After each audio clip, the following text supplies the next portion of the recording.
Outsourcing tends to have a bad reputation as being low quality. Partner Hero's value-based approach raises the bar for the outsourcing industry by investing in employee empowerment and career growth, paying above-market salaries, and maintaining a focus on quality and performance. They're more than a service provider. They're also a thought partner for the startups they serve. It's simple. Brands that care about quality customer experience choose Partner Hero.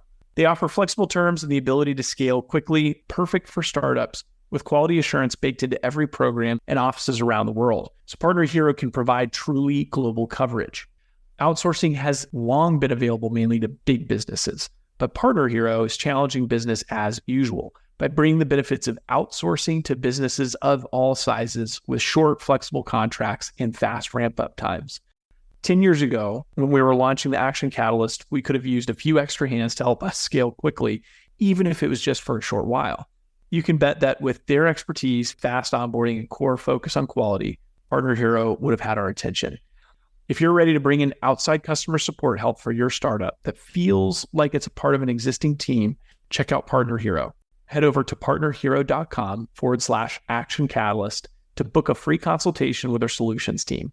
Mention you heard about Partner Hero from the Action Catalyst, and they'll even waive the setup fee. Now, on to the show. From Nashville, Tennessee, Southwestern Family of Companies welcomes you to the Action Catalyst. Each week, we share insights and inspiration from movers and shakers in the world of business. Our goal is to help you increase your self-discipline, overcome procrastination, and help you to take action on all the things that really matter.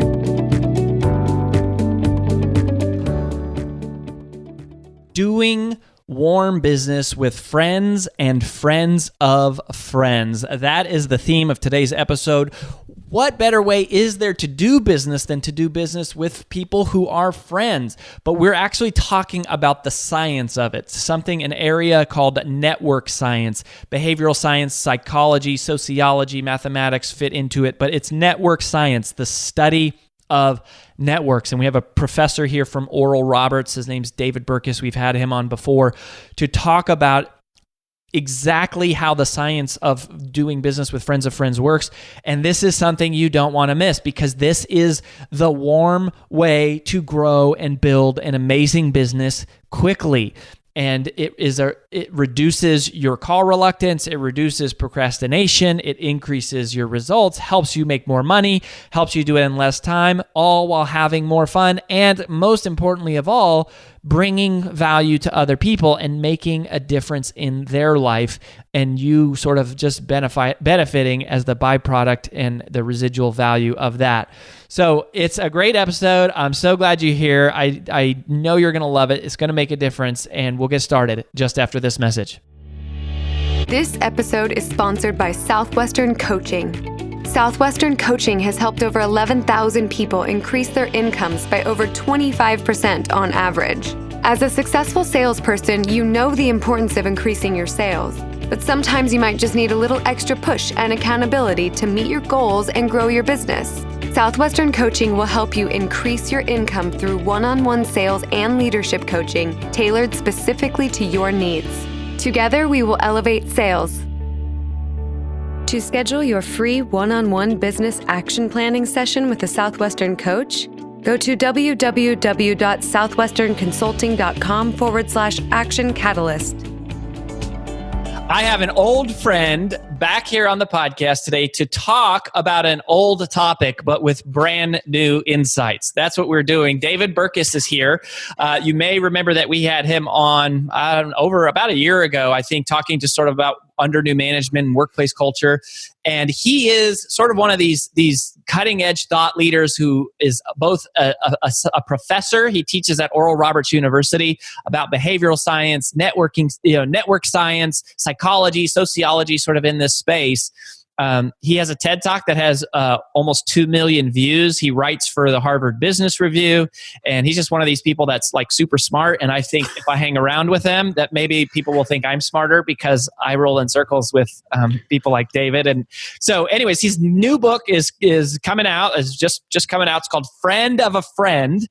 And so it's kind of, again, in the space of network science, but it is more scientific than maybe what you've heard. And that's what we're going to talk about. What is fresh and insightful related to sort of the networking space. So David, welcome back to the show. Oh, thank you so much for having me. Well, let's do this. So tell me, friend of a friend, one of the things that kind of caught my attention about this, it's rare that we have people back on the show, but it was a line. I'm actually going to read the line. It said, offers readers a new perspective on how to grow their networks and build key connections, but it's based on the science of human behavior and not on rote networking advice. So what does that mean exactly? Yeah, so there's, like you said earlier, this is not a new topic, right? We know this is important. We know, we've heard the phrases, your network is your net worth, right? And all of those sort of phrases. And yet, most of what we're consuming is what I would call networking advice, right? And it's someone's advice on here's how to give the perfect elevator pitch or how to introduce two people. And it's good stuff. I mean, some of it, how to win friends and influence people is a perennial, it's a classic, right? So it's good stuff, but it's one person's advice, right? And that one person can sometimes be different than you. One person can have different experiences than you, et cetera. And a lot of people take that advice and then they go to the event or they go to that thing where they're trying to meet new people. They try and put that advice into practice. And then they feel weird and sleazy and inauthentic. And no wonder you feel inauthentic. You're trying to be someone else. Someone else's thing, yeah. By doing their thing. So I'm trying to take a little bit different track, which is for the last 50 or 60 years, scientists from a variety of fields, mathematics, but also behavioral science, behavioral economics, sociology, et cetera, have been studying how networks actually work. How if A is connected to B and B is connected to C, how are C and A's relationship and what's going on in sort of the broader network. And so the big idea is I think most people need to learn less of someone else's advice and need to learn more about the network that they're already a part of and get a better map on that and then respond accordingly. And when you do that, sorry, go ahead. Well, I wanted to stop. I wanted to interrupt you right there because you talk about this in the book where you say you have to think differently about networking. You say it's not. Don't think of it as building your network. Think of it as. Yeah. So, I mean, a network's not something you have, and networking is not necessarily something you do. Like, you already exist inside of a network. There's one network, 7.4 billion people strong and counting. But then whatever industry you're trying to sell to or be a part of, whatever community that you're engaged in, that's already a network. And the better strategy is to figure out, where am I in this? Who am I already connected to? Who do I need to be connected to? How can I chart a path from me to them, et cetera? And when you start to do that, it looks a whole lot less like running around trying to just add people to your contacts on LinkedIn or on email addresses onto your phone, and looks a whole lot more like mapping the community that you're a part of so you can start providing value to that community and letting that value come back to you. Yeah, I mean, it's weird. It's like, that's such a subtle shift, but it results in a much different behavioral shift in what I do. Like, if I'm thinking, I have to build a network, it's like, I gotta add a bunch of people. But if it's more like I like the word you use, mapping. If I'm trying to map what network am I already a part of, then it's like I'm seeking the warm connections and trying to understand the natural flow of how a network works versus trying to manufacture something that's superficial.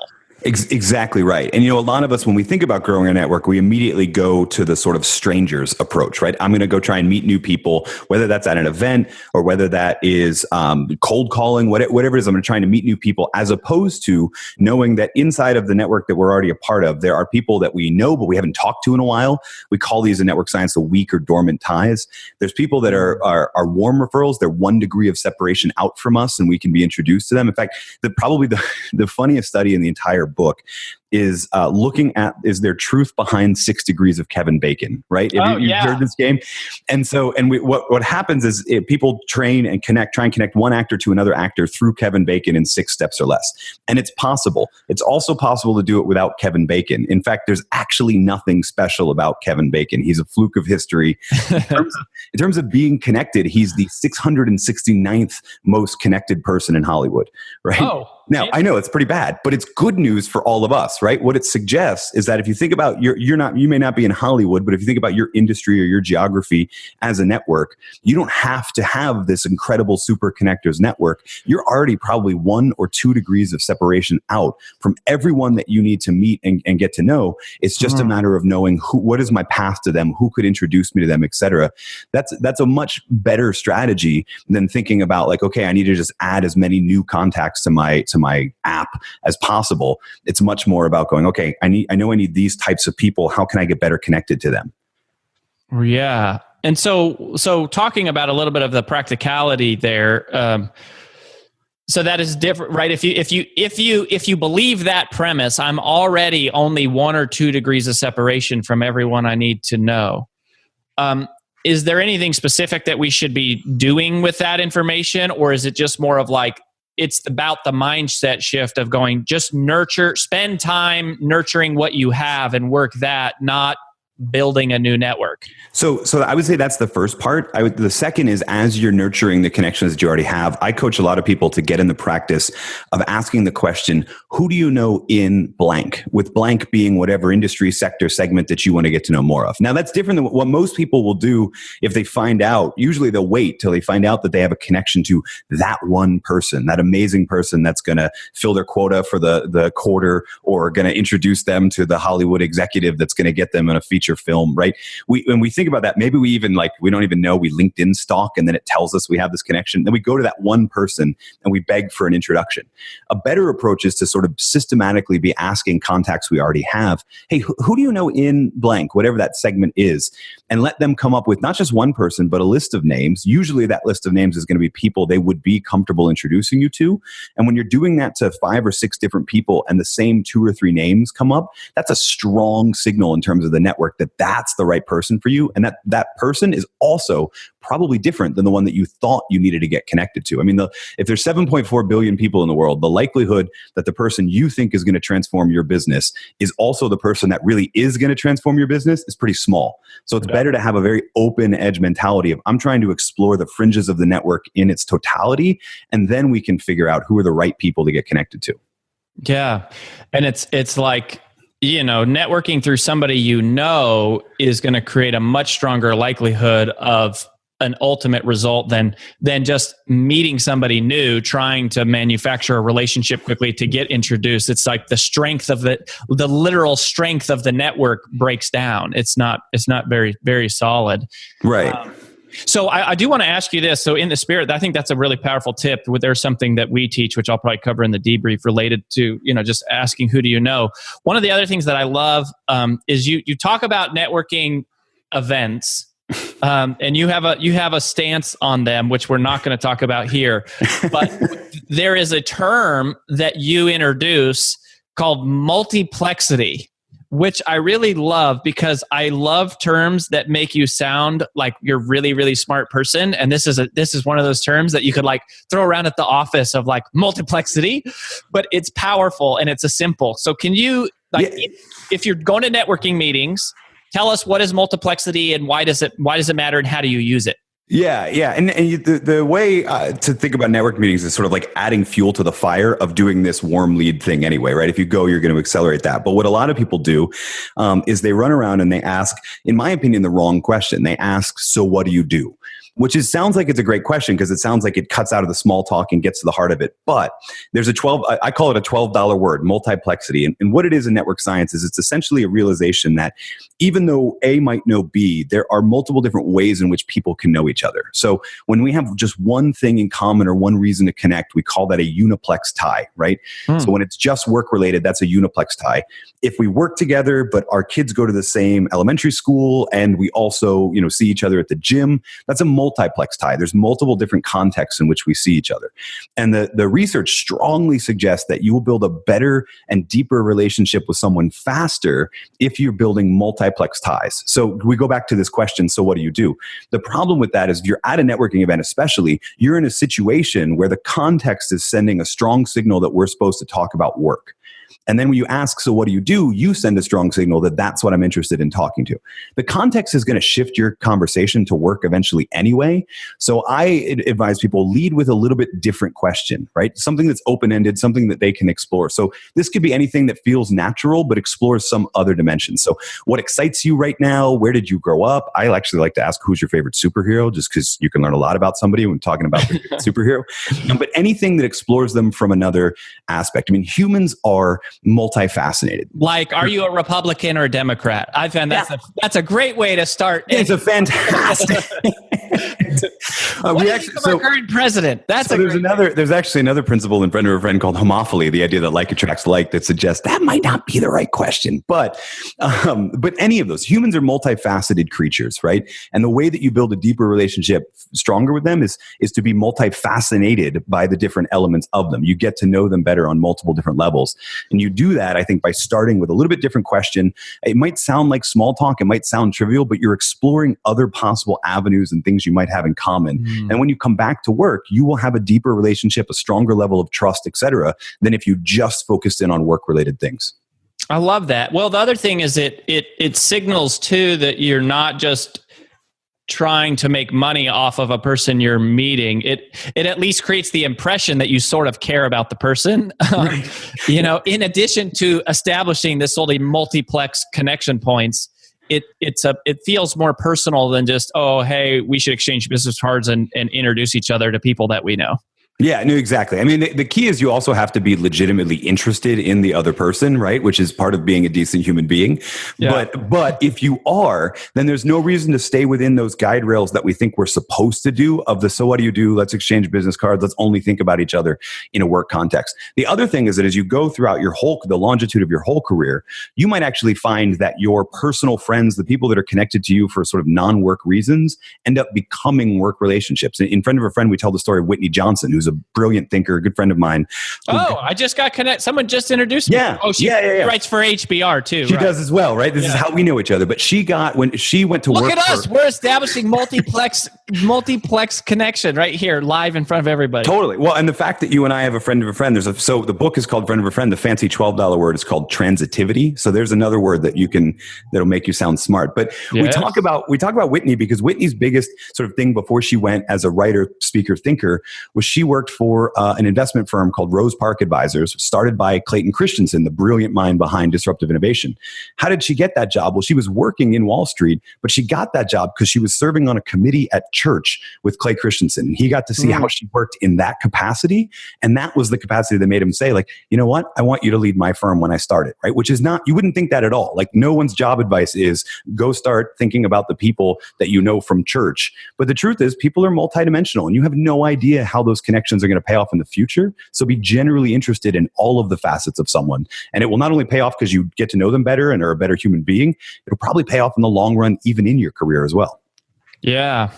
I'm just making a note here about, there's probably less natural resistance. It's kind of like, when I sold books door to door when I was in college, which I think cold calling, I know cold calling still works. It can work. There's a certain things you got to follow, and one of them is a numbers game. But one of the truths about cold calling is when you're cold calling, there's a certain number of barriers you have to overcome.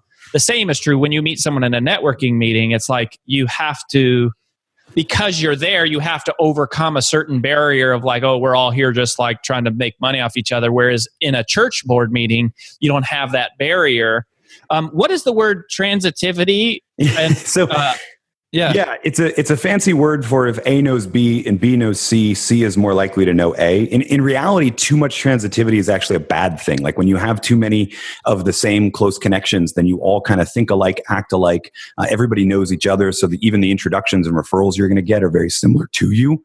So transitivity can actually be a bad thing. We need some of it because we have to have close connections, but we also have to monitor how much time am I spending with the same few people versus with the people that are further out in my network that I'm sort of rewarming those ties. So let's talk. I want to. There's a concept again here in the book that you talk about structural holes, sort of these different communities. Can you talk about that a little bit? Yeah. So this is probably one of my favorite insights from the whole world of network science. Structural holes refers to networks. When we just talked about transitivity, that leads to sort of clustering. People tend to cluster off, right? So they cluster off by industry. They cluster off by ideology, like political ideology. They cluster for a bunch of different reasons. And what that creates over time is it's almost like planets and space, right? There's Earth and there's Mars, and in between there's nothing. Well, sometimes there's the moon, but you know what I mean? Like it creates a gap, an empty space in the network. And it turns out that the people who bridge that gap, who connect two communities to each other, who become sort of an information flow between them, those are the people that end up creating the most value for both of those communities and the people who generate sort of the most value for themselves because they're seen as that connector.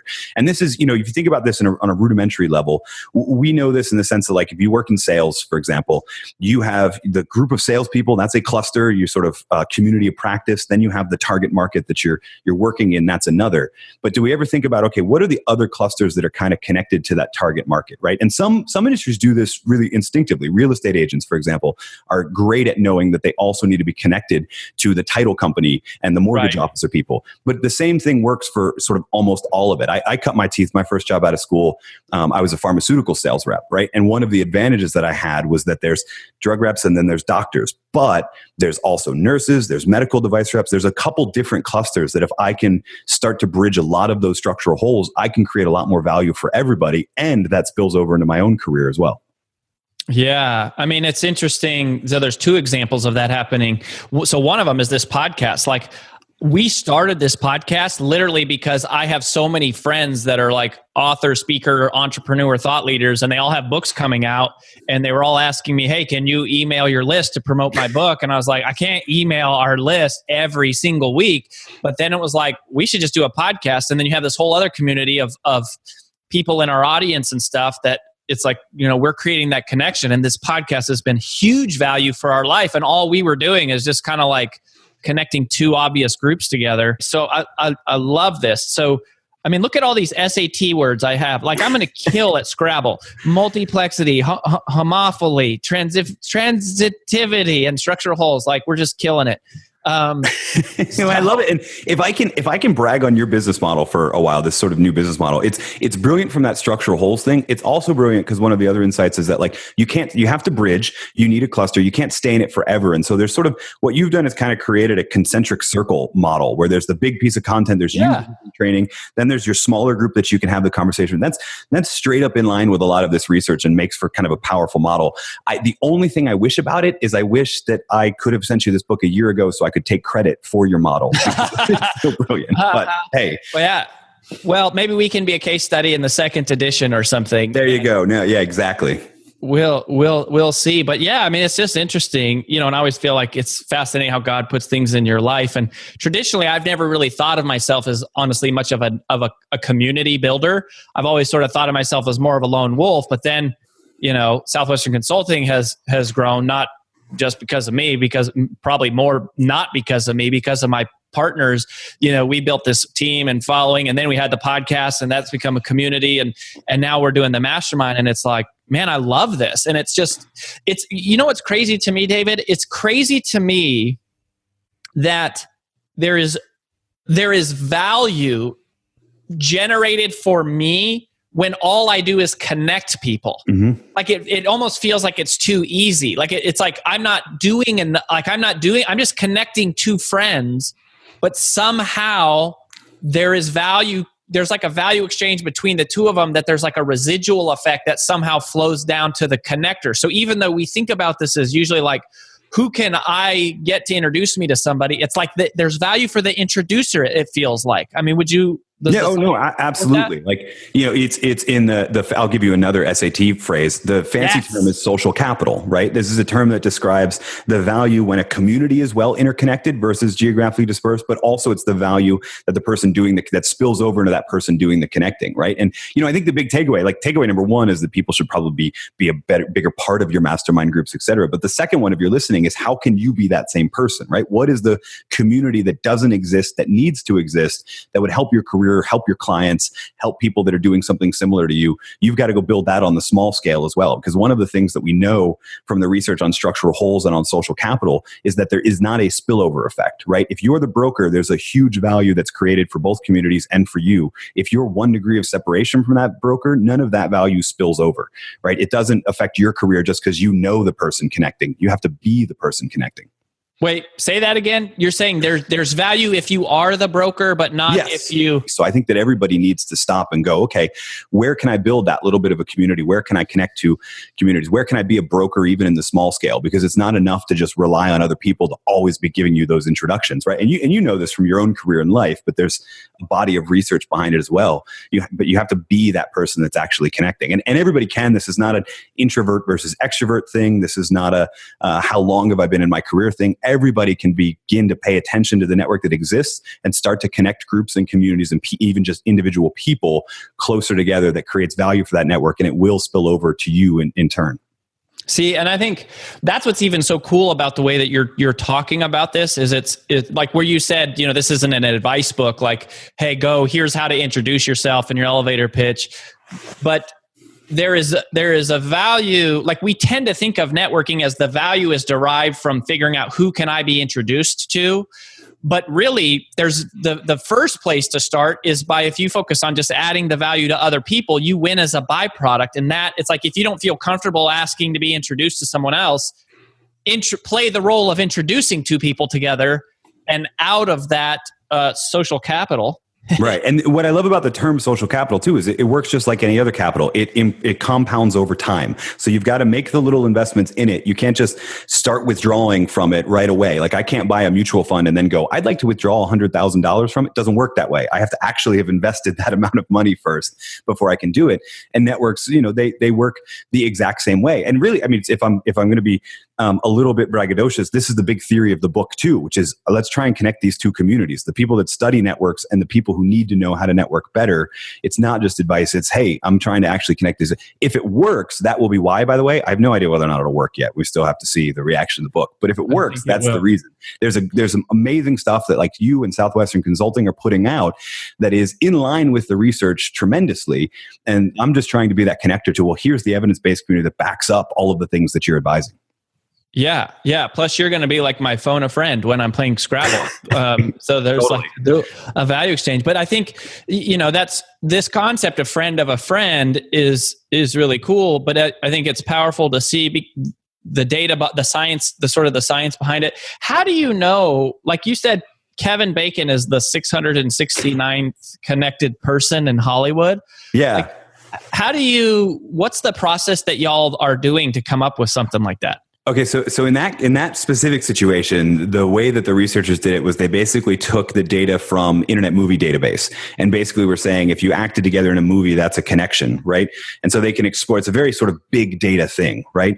Actually, Facebook, by the way, does the exact same thing. I know we're in a bit of a data privacy and Facebook, but they actually almost every year release a study that shows based on the number of connections you have, like how many bridges does it take to connect everyone in the Facebook community? And while it might be 6 degrees of separation for the 7.4 billion people who are out there, for the 2 billion that have a Facebook account, it's actually only 4 introductions. So it sort of shrinks it. So you look at it, when we're saying Kevin Bacon is 669, it's because of the sheer sort of number of connections that he has. He ranks 669. There was I think the most connected one, if I remember right, was just sort of an actor that had been in a bunch of different genres, but not as a feature actor. So he's just sort of rotating around, but you're building all of those relationships. The thing that's most fascinating to me is that you don't necessarily have to be that number one person. Even someone with as terrible a network as Kevin Bacon can create all the value in the world from connecting multiple different people and have that affect his career too. I mean, the guy's actually been in a Visa ad about 6 degrees of Kevin Bacon, right? All because of this thing that just happened, even though he wasn't the most connected. So everyone has this potential. You don't have to be that super extroverted guy who knows how to work the room type person. We all have that potential. We just need to pay a little bit more attention to the network that's around us and then respond accordingly. Yeah. Well, and it's not just the artificial connections. It's not like the number of LinkedIn connections. It's like the number of legit connections. Like that's based on the people he's actually been in a movie with, and that right. like a real relationship. Yeah, and actually we dive into some of the research on really most of these online tools, whether it be LinkedIn or Facebook or Twitter or what have you. Most of them are only really effective to the extent that they're a supplement for your existing offline network, not a replacement for, right? So it's great to do it. It's great to jump into LinkedIn groups or Facebook groups and interact. You also have to sort of be finding ways to make that connection a bit more personal before it gets really valuable. Social media is only a supplement, not a replacement. Sort of like as a supplement of your offline community. Yeah. Not a replacement. That's good. A supplement of and not a replacement of your offline community. That's powerful. Because it answers the question, is it relevant? Yes. But is it replacing? No. It's both. And we all know those people that spend a little bit too much time on it and not enough time, like you said, going door to door and doing the cold calling or doing whatever the hard work of getting in front of people is. Yeah. We tell ourselves that, I'm building my network. I'm doing this thing. Like, no, you're not. You're just posting articles on LinkedIn and calling that networking. Like that's a great supplement to help you with connections, but it is not a replacement for the old school ways. And it's interesting in the age of technology and all of this data that's what we find. Right. So, buddy, friend of a friend. So this is the book, Behavioral Science, looking at network science, talking about, let me connect the dots for many of you listening, right? If you're in sales, we would call this the science of referrals. So it's very, very extremely relevant to you. Where do you want people to go, David, to learn about you and get connected, get the book, etc.? Well, I guess the first place they should go is actually probably the show notes for your episode, because then they can get connected to your community. Then they could go to davidburkus.com, but you're gonna link to that anyway in the show notes, right? So go to the show notes for Action Catalyst Podcast. Start there, what? And then I'm sure you'll find me because I know how the network works. That's really cool. And anyways, so brother, you know how much I respect your intelligence and I love your heart and everything that you're doing. If somebody's out there listening right now, just in the spirit of the Action Catalyst Podcast, what is the first thing that you would have them take action on in terms of implementing everything that they are learning here and what we're talking about so far? So the first thing I would probably want them to do is in line with a little bit of what we talked about with the research on weak ties, which is I want you to think of 5 people that you haven't talked to in 6 months to a year. And I want you to do the work of reaching back out to them, engaging them in a conversation. You have my permission to wait till you find a relevant reason to do it, but you don't have my permission to ignore making the list. Get that list made, put it in front of you. And when you start to think about them or you read an article that they'd be interested in, or you see them post something online about what they're up to, that's your reason, that's your ramp to go back and reconnect with them and focus in on that first, because it's more comfortable, but it's hugely beneficial to not just you, the overall network. And when you say reconnect, you mean a phone call, a meeting, a phone call, an email, a text message, invitation to coffee, etc. Yeah, anything that starts that conversation again. Got it. All right, my friends, David Burkus is who you're listening to, davidburkus.com. Fascinating stuff, relevant stuff. And man, we just appreciate you. Again, the fresh perspective on this, and we wish you all the best. Oh, thank you so much. And thank you so much for having me and for sharing me with your community. I really appreciate it. Such good stuff and fresh stuff there to me. It occurs to me as fresh in the space of networking, I guess, if you want to call it that. And some really great SAT words that came out of that interview. And I've gone back through and I've pulled them all together and we're going to review them. Here's a couple things. What I'm going to do, first of all, I want to start with a glossary, an index of terms. So I thought this was pretty powerful though, because I think it's cool to know and understand that there's actual science behind the concept of networking and that people really study this and that it's more than just sort of instinct. And some of these terms, they're sort of fancy terms. It's like investing. There's a bunch of these fancy terms for concepts that are pretty simple, but being able to speak the lingo and understand it, I think brings power and validity to the whole conversation. So, first of all, uniplex versus multiplex. So if you remember uniplexity versus a multiplexity. So uniplex is like you have one thing in common, and multiplex is you have multiple things in common. There's multiple ties.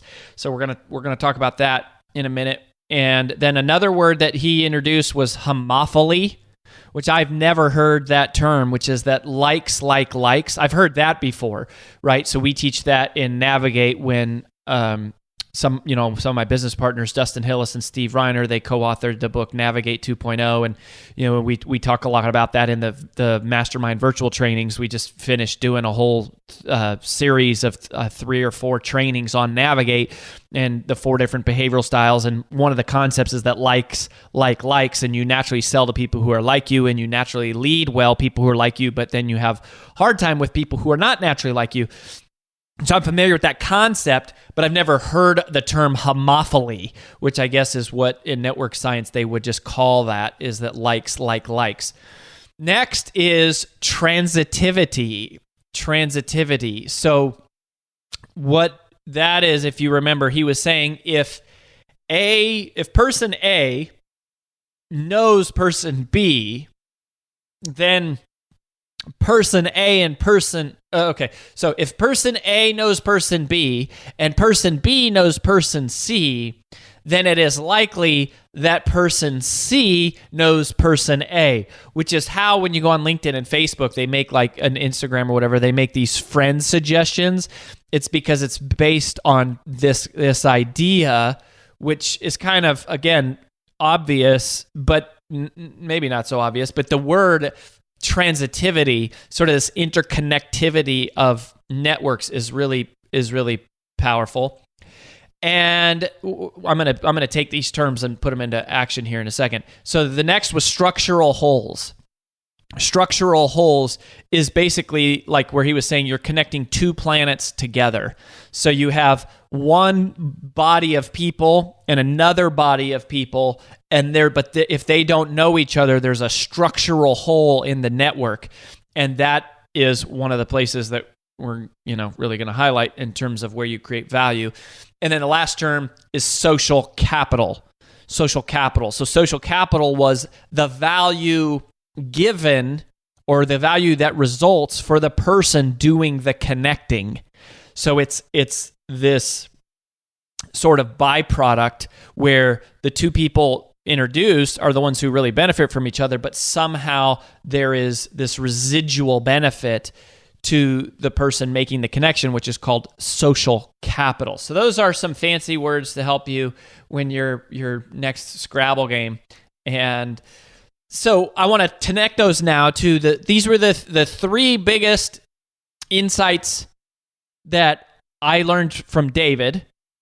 And then I think 3 sort of action items that apply to me and to you, to apply those to. So the first thing that he said, which I thought was really fresh, and he didn't necessarily say it exactly this way, but this is how I interpreted it. He said, don't build a network, uncover the network in which you already exist inside of.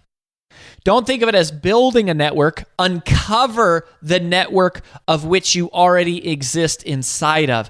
And that's a paradigm shift, right? It's a paradigm shift from saying, oh, I'm going out and I'm like meeting new people, like I'm going and meeting strangers, to this sort of idea of saying, let me connect and uncover and map a communities that already exist inside of. Like, you're listening to this podcast right now, and you have no idea that there's, tens of thousands of people every single month who are also listening to this, right? They're also interested in the same things that you are, which means they probably have a lot of the same sort of hopes and dreams and desires and challenges and struggles that you do.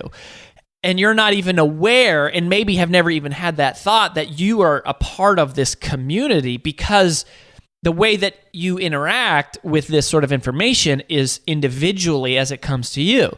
And that was a huge epiphany that we had, was like, oh my gosh, we have to connect everybody. Like, if we could just connect, and it happens because we see it from this global view of all of our clients and stuff, and it's like, oh my gosh, like that client should be working with that client, and these people have the same values as this person.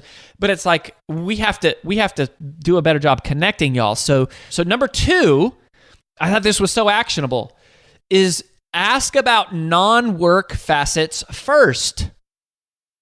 Ask about non-work facets first, even if you're at a networking meeting, which is so true because it feels like that it's always easier to bring up. Like, to me, there's something awkward about walking up to somebody and saying, hi, what's your name? Even that somehow feels intrusive. But if you're commenting on something they're doing or something they're wearing or something that you're both experiencing, like, oh my gosh, it's so hot in here, right? Or whatever, or you're something that's sort of almost ancillary, it's easier to somehow open that conversation because it's not as, I think it's not as abrupt and it's not as intrusive as like, what do you do? Or who do you work for? Or what is your name? And this idea of multiplexity is really powerful. Things where you have more than one touch point, where you have more than one thing in common. And that's how you build relationships, right? Relationships are about multiplexity. You have deeper relationships with people that you have more in common with, and people that it's not just having more in common with them. You might have 1,000 things in common with the stranger sitting next to you on the airplane, but it's about knowing the things that you have in common with them. And so focus on the non-work facets first. Focus on the non-work facets first. Don't necessarily jump to right into what do you do. And I think he said, there's this air of being too work focused.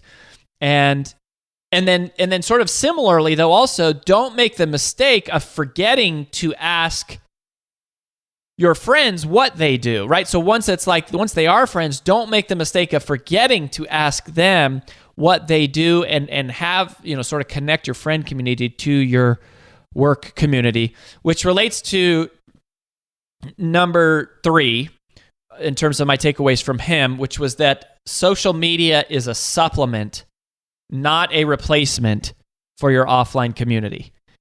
And I very much agree and believe with that. There's powerful things of social media, right? Like our digital marketing consulting team is helping clients use social media and email marketing and digital marketing to generate leads. It's a great thing to do.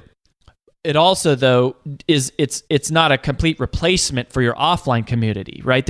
You're still having to have human interactions, human conversations. And for us, even at Southwestern Consulting, I think it's why we've sort of are evolving a little bit to where we are doing some digital marketing and strategies and stuff because it's part of what we do and we're practitioners and we teach what we do, but we're still as passionate as ever and convicted as ever about the power of sales and human interaction and helping people make decisions because it's not one or the other, it's both. And so online is sort of like marketing and offline is more like sales. It's almost like how I connected and think about what we do, right? We basically are doing sales, marketing, and leadership because all of those functions grow sales. You're generating the lead, you're closing the lead, and then you're developing the leaders who manage both of those processes. And so when we say we elevate sales, it's like that is what we do, even though we have these subsets. It's very similar to you that you have some digital presence probably that is important, but it's a supplement, not a replacement for your human relationships and for your offline community. So I think that is really, really cool. So in terms of takeaways and action items, for me and for you, the first thing is an instruction for how to think, and that is to remember that this is referrals. That in your business or your movement or your not-for-profit or whatever your mission is that you're out there promoting passionately and maybe you're making income from it, maybe you're just making a difference from it, maybe you're doing both. This is referrals. This network science is a science that supports that as a business strategy, but it has this sort of nuance of uncovering the network for which you already exist inside of. So just you make that connection that networking or behavioral connectivity, network science, the way that translates is referrals. Don't miss that connection point. The second thing, which is more of another paradigm thing in terms of to take action on. And this one is huge. This one is so important and is probably the biggest mistake that people make that when it comes to networks is provide value first. You help them, you teach them, you connect them. Everybody who says networking doesn't work is usually people who go to networking meetings trying to take, right? They're trying to pull something out. The value of the real value that shows up for you in a network is the social capital. It's that part of the transitivity of where you fill the gap of those structural holes. When you connect, planet A to planet B, and you're like the intermediary, you're the broker, you're the exchange, you create that. And think about how many professions that exist where there is actual money paid because of a brokering relationship, right? Like real estate agents, they're real estate brokers. They broker a transaction. They help a buyer find a pair with a seller. Financial advisors are brokers, right? It's like they're pairing money, people who have money, with investments that are funded with money. Those are brokers. Agents, like sports agents. We have on Southwestern Consulting, we have a whole team of speaking agents who their whole thing is they're connecting clients who have events that need speakers with people like me and our other speakers. They're brokering that relationship. And in some way, you could think of all of sales as brokering. You're connecting somebody with a need to a solution. It's like there's power, not just power, there's profit in brokering things. Well, when you connect people, even if you're not selling, even if there's not a financial transaction, but when you connect people, there is a residual value for you as the broker, which is huge. Because if you realize that, then you realize there's service in just connecting people. And you do it not to make money, you do it to help, you do it to support. But realize it's a valuable activity. It's an income producing activity, right? Now it comes back to you maybe in an indirect way, but it comes back to you. So focus on providing value first. Don't be afraid of getting paid in social capital and not just financial capital, because social capital is worth a lot, and more today, like more than ever, social capital is worth a lot, right? Like you see all these people making millions of dollars getting paid because of their social followings online. It's a new world, and it's actually the same world that's always been there. It's just now we're able to see it because of social media. It's like social media is like an articulation of networks. It's a visual representation of networks that have always existed. But now you can see it, and it's almost like you can measure a person's influence because you can see the strength of their connectivity and who are they influencing and who are they influenced by. And social capital is a big deal. And then the third thing, this is an action item, and this will, if you're in any type of sales, right? If you're in any type of sales or recruiting, this is a game changer. And this is perhaps one of our greatest secrets that we do at Southwestern Consulting. It's one of the reasons that we succeed. It's something we call a Hot 100 list. And all of our new consultants, whether they're, all of our new coaches, all of our new speaking agents, everybody who has a role on our team of selling, we take them through and we teach them how to do a Hot 100 list. And what this is what David Burkus, what he just referred to is these are your dormant ties. These are people that you have real relationships with. They're not strangers, but that you haven't talked to in a while. And that is your Hot 100 list. You create a list of 100 people of your dormant ties, and then you contact them and you get referrals. We teach you how to get referrals, and then consulting and in our coaching and stuff, that's what we teach people how to do, is what to say to get the referral. But the point is, create the Hot 100 list of your 100 best dormant ties, and then you call those people, and you don't try to sell to those people. You call those people to get introduced to other people. That is uncovering the network that you exist inside of. So those are some SAT words, a couple big paradigm shifts, and hopefully some actions that you could take to make a big difference in your life, because it will make a difference. But here's the thing. I promise. If you focus on providing value to other people, if you focus on serving, if you focus on helping, eventually it will come back to you. Maybe not directly, maybe not today, but it comes back to you, and it comes back to you not in a linear relationship, but an exponential relationship. So help people, serve people, connect people, love people, and those people will benefit you.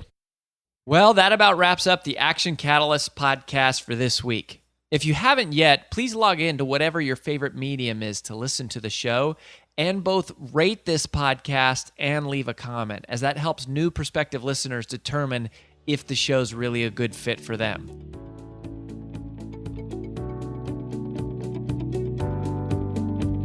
If you enjoy this podcast, please make sure to subscribe, leave a review, and screenshot this episode to share with your friends on social media. Make sure to follow us on Facebook and Instagram at Action Catalyst, and subscribe to our video podcast on YouTube. Thanks for listening.